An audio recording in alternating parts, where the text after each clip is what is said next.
Today, let us discuss the history of anthropology, page 2, Growth of Anthropology. The growth of anthropology can be discussed under the following headings. First, we have introduction.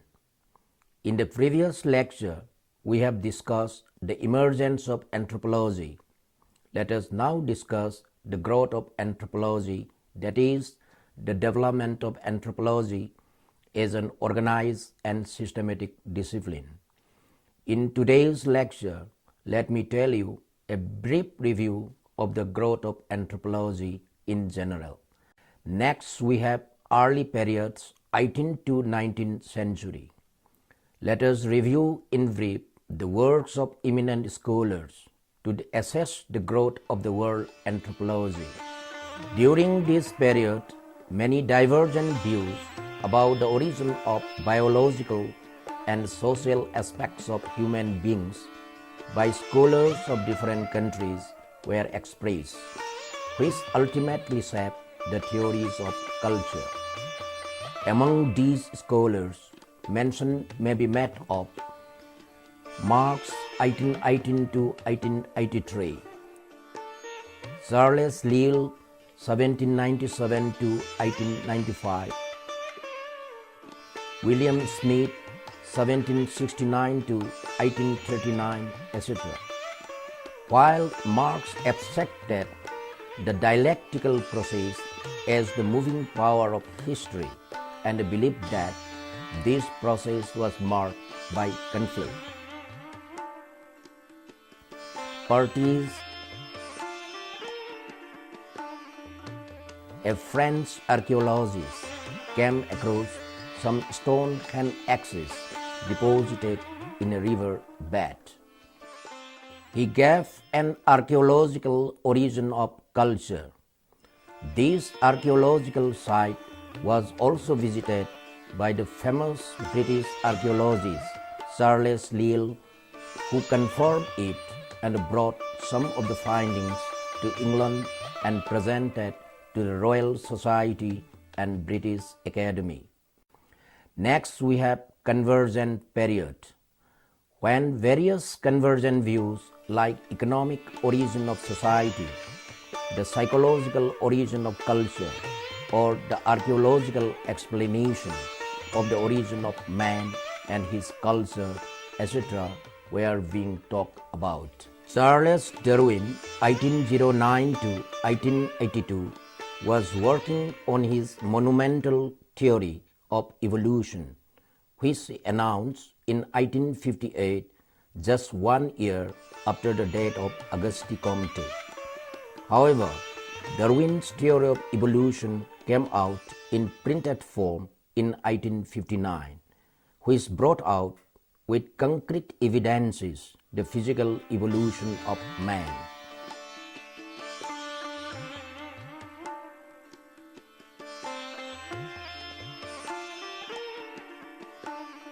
Darwin's scheme of evolution also tested his two major hypotheses, namely the struggle for existence by natural selection and survival of the fittest, which were demonstrated by Darwin through light on man's position in animal kingdom, ranging from mammals to Homo sapiens. After the publication of Origin of Species in 1859, physical evolution of man based on scientific investigation was established. Although missionaries and clergymen abused Darwin for neglecting the supreme power which they had preached till then as the only creator of the universe, man and culture. In this way, the convergent period of the world anthropology, when diversities of arguments and views were expressed about the origin of man and society, came to an end with the publication of Origin of Species 1859 by Charles Darwin, who was called as the father of world anthropology. Next, we have the constructive period. After the end of the convergent period, which virtually disappeared with the publications of Darwin's Origin of Species, the constructive phase of world anthropology started. During this period, anthropology not only as an independent discipline of teaching and research was started in many British universities like Oxford in 1884, Cambridge in 1900, etc. But scientific researches and publications thereon were also accelerated by E.B. Tylor, James Fraser, Henry Mann, Adolphe Bastien, L.H. Morgan, and others, which ultimately strengthened the subject for wider recognition all over the world. During this period, various types of anthropological researches led to the formation of different branches of anthropology like ethnology, prehistory, social anthropology, physical anthropology, etc. Next, we have the growth of anthropology in Europe and USA. During the constructive period of world anthropology, not only significant anthropological researches were done in England, Germany, USA, etc., but even in France, where anthropology as a distinct subject of teaching and research had not been recognized till then. Emile Durkheim, 1856 to 1917, and associates like Paul Rivet, Marcel Mauss, Levi Bruhl, etc., recognize the importance of studying the primitive societies for knowing the social systems of the world. As a whole, their researches finally established a sociological school of thought in France, which ultimately helped anthropology to flourish rapidly. It was in France where Durkheim started in 1898 a famous scientific journal in sociology named La Année Sociologique, in which large number of papers of anthropological interest were published. Again, during this constructive phase, some important journals like American Journal of Folklore, Bulletin of the Royal Anthropological Society of Great Britain and Ireland, now known as MAN, etc., were also started, which not only covered large number of anthropological papers, but also encouraged the colonial administrators to contribute reports and papers for publications, reviews and comments, etc.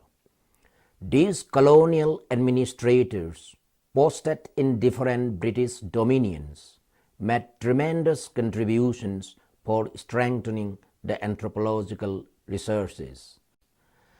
Next, we have pioneers of anthropological research in India. For instance, the researches done in India by these British officers during this period, such as William Crook in North India, E. Thurston in South India, O. Malay in northeastern India, Russell in central India, etc., ultimately led to the opening of anthropology in many Indian universities at a later stage. Next, we have beginning of anthropological teaching in the universities. During this period, many developments have been encountered, and special mention may be made of the first year of social anthropology in 1908 in the University of Liverpool in London, chaired by Sir James Fraser. Teaching of anthropology was started for the first time in India at the University of Calcutta in 1920. The teaching of social anthropology was started in the Department of Sociology at the University of Bombay in 1919. The first anthropological journal in India, known as Man in India, was started in 1921 by late Sir A.C. Roy, the father of Indian ethnography, and many other significant developments promoting the cause of anthropology took place during this period. Next, we have anthropological schools of thought. Many anthropologists have pointed out that during this period, various anthropological concepts were propounded, which led to the foundation of different schools of thought in anthropology. Most of the schools of thought, namely functional school of thought, structural school of thought, school of diffusion, culture and personality, etc., were developed during this period. The authors of this period specialized in theorizing the concepts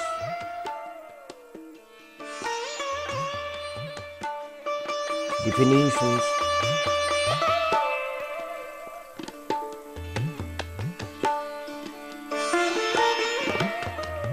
classification of the different aspects of culture,